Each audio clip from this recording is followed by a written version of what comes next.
सोचो, अगर तुम्हारा सोचने का तरीका ही गलत हो तो तुम्हारे सारे फैसले कैसे होंगे। आज दुनिया में झगड़े हैं, धर्म के नाम पर, विचारधाराओं के नाम पर और सच के नाम पर, लेकिन किसी ने ये नहीं सिखाया कि सच तक पहुंचा कैसे जाए। आज हम बात करेंगे एक ऐसे दर्शन की जो भगवान से पहले दिमाग को ठीक करता है।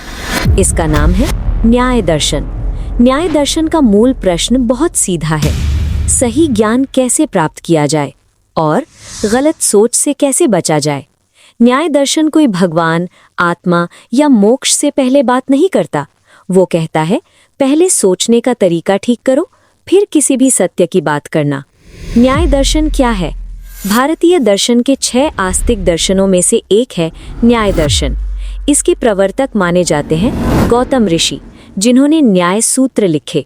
लेकिन ध्यान देना, ये दर्शन पूजा पाठ का दर्शन नहीं है, ये तर्क, लॉजिक और रीजनिंग का दर्शन है। आज जिसे हम logic, critical thinking, rational argument या डिबेट कहते हैं, उसका बीज भारत में न्याय दर्शन ने बोया था। न्याय दर्शन का मकसद, न्याय दर्शन कहता है दुख का कारण अज्ञान है और अज्ञान का इलाज है सही ज्ञान। मतलब अगर तुम्हारी सोच गलत है तो तुम्हारा जीवन भी उलझा रहेगा। इसलिए न्याय दर्शन का अंतिम लक्ष्य है अपवर्ग, यानी दुखों से मुक्ति।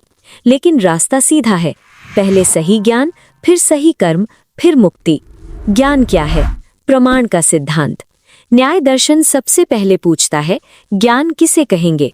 हर जानकारी ज्ञान नहीं होती, व्हाट्सएप फॉरवर्ड ज्ञान नहीं होता, अफवाह ज्ञान नहीं होती, मान्यता ज्ञान नहीं होती। ज्ञान वही है जो सही साधन से, सही तरीके से, सही वस्तु का हो। न्याय दर्शन इन्हें कहता है प्रमाण। प्रमाण क्या होता है? प्रमाण मतलब जिससे हमें सही ज्ञान प्राप्त हो। न्याय दर्शन मानता है कि 4 प्रमाण हैं: प्रत्यक्ष, अनुमान, उपमान, शब्द। अब हम इन्हें एक एक करके बिल्कुल सरल उदाहरणों से समझेंगे। 1.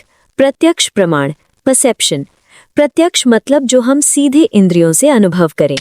आँख से देखना, कान से सुनना, नाक से सूंघना, जीभ से स्वाद लेना, त्वचा से स्पर्श महसूस करना।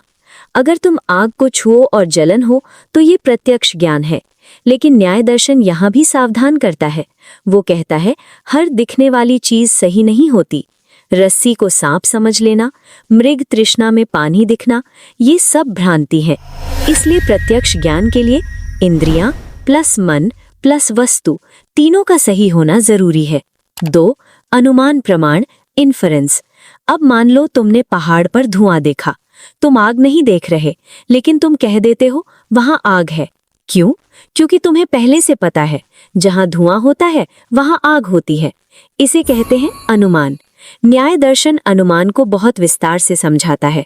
अनुमान के लिए 3 चीजें जरूरी हैं: पक्ष, जिस पर विचार हो रहा है, पहाड़; हेतु, कारण, धुआं; साध्य, निष्कर्ष, आग; और बीच में है व्याप्ति, यानी धुएं और आग का स्थायी संबंध। न्याय दर्शन की तर्क प्रणाली, 5 अवयव न्याय। न्याय दर्शन का तर्क 5 चरणों में चलता है। प्रतिज्ञा, पहाड़ पर आग है। हेतु, क्योंकि वहां धुआं है, उदाहरण जैसे रसोई में। उपनय, ये धुआं भी वैसा ही है। निगमन, इसलिए पहाड़ पर आग है। आज की लॉजिक और साइंटिफिक रीजनिंग इसी ढांचे पर खड़ी है। 3. उपमान प्रमाण, कंपैरिजन। मान लो तुमने कभी गवय नाम का जानवर नहीं देखा। कोई कहता है गवय गाय जैसा होता है लेकिन जंगल में रहता है। जब तुम जंगल में गाय जैसे जानवर को देखोगे तुम पहचान लोगे। ये ज्ञान आया तुलना से। इसे कहते हैं उपमान प्रमाण। 4. शब्द प्रमाण, टेस्टिमनी। अब सवाल आता है, क्या हम हर चीज खुद अनुभव करेंगे? नहीं। इतिहास, भूगोल, वैज्ञानिक खोज, इन सब में हम विश्वसनीय व्यक्ति की बात मानते हैं। न्याय दर्शन कहता है अगर वक्ता विश्वसनीय है और उसका कथन स्पष्ट है तो वो प्रमाण है, लेकिन अंधविश्वास नहीं। वक्ता की प्रामाणिकता जरूरी है। प्रमेय, जानने योग्य वस्तुएं। प्रमाण से हम क्या जानते हैं? न्याय दर्शन इन्हें प्रमेय कहता है। कुछ प्रमुख प्रमेय है: आत्मा, शरीर, इंद्रियां, मन, बुद्धि, सुख दुख, इच्छा, द्वेष, कर्म। न्याय दर्शन आत्मा को मानता है, लेकिन आंख बंद करके नहीं। वो आत्मा के अस्तित्व के तर्क देता है। आत्मा का तर्क, न्याय दर्शन कहता है स्मृति है इसलिए आत्मा है। अगर आत्मा ना होती तो अनुभव को जोड़ने वाला कौन होता?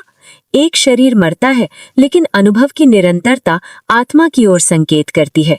दोष, दुख के कारण। अब सबसे जरूरी हिस्सा, न्याय दर्शन कहता है दुख यूं नहीं आते, उनके कारण हैं। 3 मूल दोष हैं, राग, आसक्ति, द्वेष, घृणा, मोह, अज्ञान। अज्ञान से राग और द्वेष पैदा होते हैं, उनसे कर्म होते हैं और कर्म से दुख होता है। बंधन और मोक्ष। न्याय दर्शन मोक्ष को कोई स्वर्ग नहीं मानता। मोक्ष मतलब जहां न दुख है न सुख, बस पूर्ण शांति। ये तब मिलता है जब अज्ञान पूरी तरह नष्ट हो जाता है। न्याय दर्शन आज भी क्यों जरूरी है? आज हम सूचना के युग में हैं, लेकिन सोच के अकाल में।